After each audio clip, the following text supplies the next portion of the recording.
O que a curiosidade de uma criança pode te ajudar a entender sobre como resolver problemas? Eu sou Camila Rocha. Eu sou Humberto Rocha. E sejam bem-vindos a mais um vídeo no canal Kindership.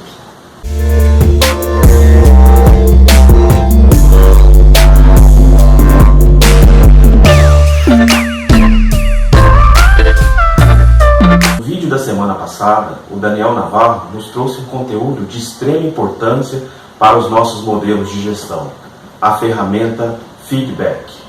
No vídeo de hoje, eu quero trazer para a nossa reflexão um conceito muito simples, porém muito poderoso para o processo de solução de problemas, a ferramenta dos 5 porquês. Assim, como essência da filosofia Lean, essa ferramenta foi desenvolvida por Taiichi Ohno, que, em conjunto com Eiji Toyoda, chegaram à conclusão que simplesmente copiar o modelo da Ford não faria sentido para o sistema Toyota de produção.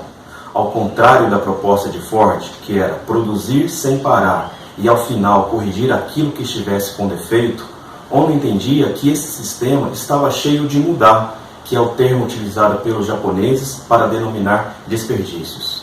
Então, juntamente com o conceito de parar imediatamente a linha de produção quando encontrasse algum defeito, Ohno também implementou uma ferramenta muito simples que até hoje nós conhecemos como os 5 porquês.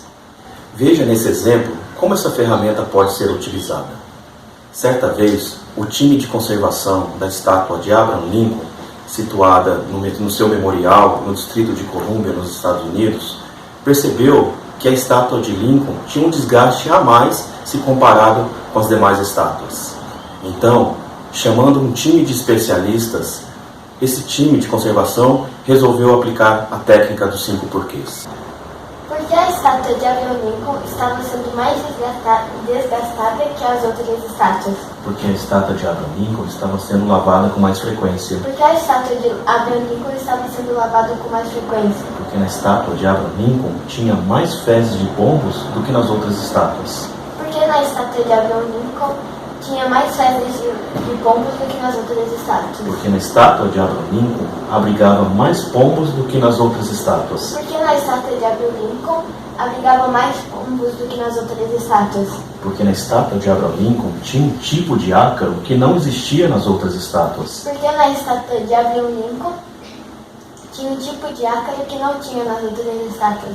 Porque na estátua de Abraham Lincoln tinha um tipo de iluminação que fazia com que os ácaros se procriassem com maior frequência. E aí os pombos se alimentavam desses ácaros. Ah, entendi. Então o problema era a iluminação na estátua de Abraham Lincoln. Se eu colocasse a iluminação igual às outras estátuas, meu problema estaria resolvido. Muito bem, Camila. Este exemplo é uma pequena amostra do que essa ferramenta pode fazer dentro de um processo de solução de problemas. Entretanto, não se prenda à quantidade de porquês e, principalmente, tome cuidado para não atuar sobre o efeito do problema. Se o time de conservação chegasse à conclusão que a causa raiz do problema seria a quantidade de pombos, como estava apontando o terceiro porquê, com certeza uma ação para eliminar os animais seria tomada com resultado a curto prazo. Ou seja, uma vez que aquela não era a causa raiz do problema, após algum tempo o desgaste da estátua seria percebido novamente e o time voltaria a estaca zero, gastando tempo, recursos para uma nova rodada de análise do problema.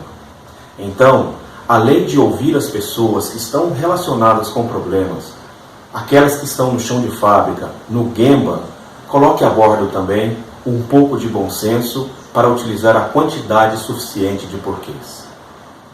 Eu sou Humberto Rocha. Eu sou Camila Rocha e você acabou de assistir mais um vídeo do canal Kindership. Se você gostou desse vídeo, deixe seu joinha.